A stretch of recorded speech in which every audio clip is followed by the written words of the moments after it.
Hello guys, and welcome to a new sponsored video today by me, Vulcan. It's Age of Z Origins time again. This is a strategy game available for iOS and Android. If after watching the video you'd like to try the game for yourself, it is free, so make sure to click the link in the description to download the game and help support the channel. There is also now a code in the description which will give you some goodies as well if you've made a new account recently. All the gameplay you are about to see was played by myself on my Samsung Galaxy S8. Previously I talked about Titans and timed attack gameplay. In this video we are going to be talking in depth about player versus player in Age of Z Origins. Once again there is a lot to cover, including attacking other players, troop compositions, officers and alliances. Starting simple. When you want to attack a player or a location, you should scout it first. This will give you information on resources, troops and defences. The amount of information you get can be improved by upgrading your recon center. You may also want to look at their commander info to see how much they've killed or lost, to gauge their strength and which alliance they're a part of. This is important so you don't attack the wrong person and invoke the wrath of a bigger alliance by hitting their farms, accidentally starting a war you shouldn't have. If you are unsure, make sure to ask a fellow alliance member first. After getting the information, you can attack in three ways. Solo attack, where you go it alone. This is good for attacking inactive players and cities close to you. If a city is close, it will be harder for an enemy alliance to get reinforcements there in time to defend it. Secondly, rally attack. This is a planned attack where alliance members can rally their troops at a friendly city over a predetermined amount of time before heading out on an attack all at once. This is great for smashing those big defences, but can't be reinforced by other friendlies mid-fight. Thirdly, timed attack. This is where players coordinate a number of solo attacks to land at a city at the same time. You can amass many more forces than a rally attack doing it this way, since rally has a limit and timed attack does not. These attacks can also be reinforced mid-fight by both sides. Later on in the game, these become a lot more prevalent, but do take some practice to get right. As a new player, you will probably be more concerned with improving the power of your solo or rally attacks, so let's talk about that, starting with officers. Officers can affect both PvP and PvE, and whilst focusing early on your directors is good, your strategy, drill master and warfare officers are the bread and butter for your PvP. Purple officers are best of course. Blue and green officers also provide the same or similar bonuses, just to a lesser degree. You can straight up unlock officers, or you'll want to save up your fragments to get them.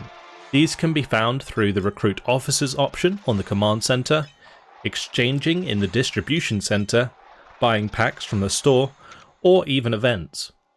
One of the best ways to get purple fragments is to sell unused blue and green fragments in the distribution center and use the currency to buy purple ones over time. You can level up your officers in two ways, with experience and with extra fragments, called starring up. Starring up your officers will unlock extra slots for officer skills and add mastery. Leveling up your officers only adds mastery. Mastery is a number that affects how powerful skills are, and skills will label how much extra effectiveness you get every 100 mastery. Do bear in mind every 1 mastery point still gives a positive effect. Skills themselves can also be leveled up to increase the percentage effectiveness of mastery. With that all said, let's talk about what you should focus on here. Early on, directors are good for construction, research or gathering, but as you move into the PvP side of Age of Z, focusing on fleet size, attack and defense is the best way to go.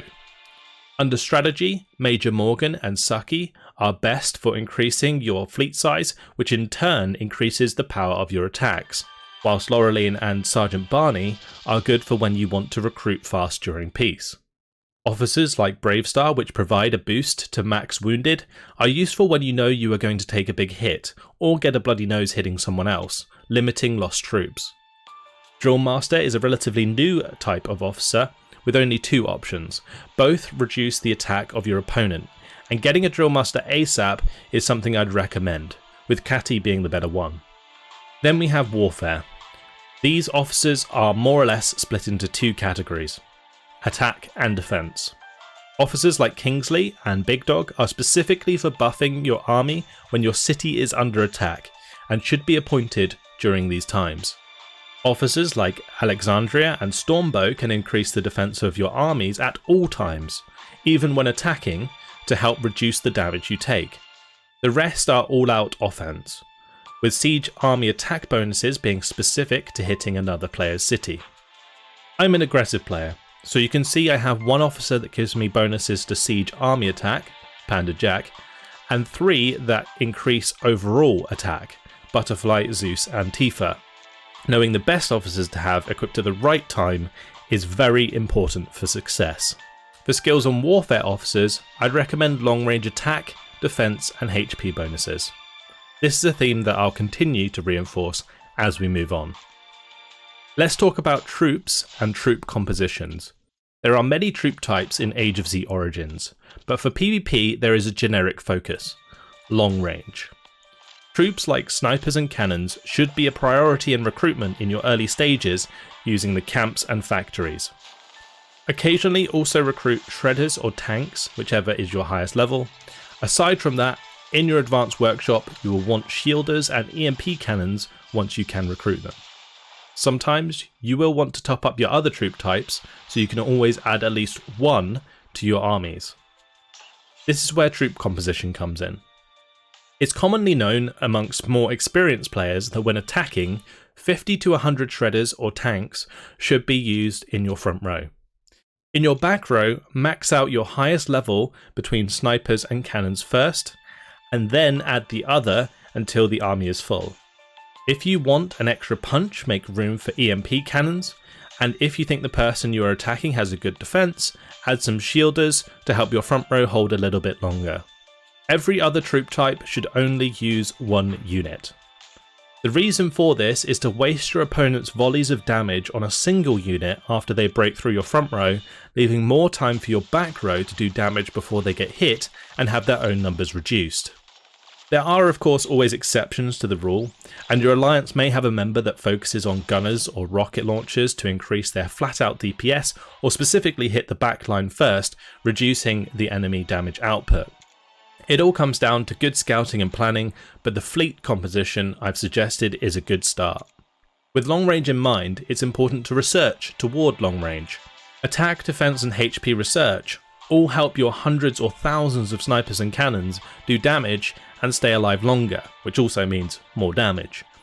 You can also spec your commander skills towards long range bonuses, and stacking all these bonuses from research, commander skills and officers will make your armies very formidable.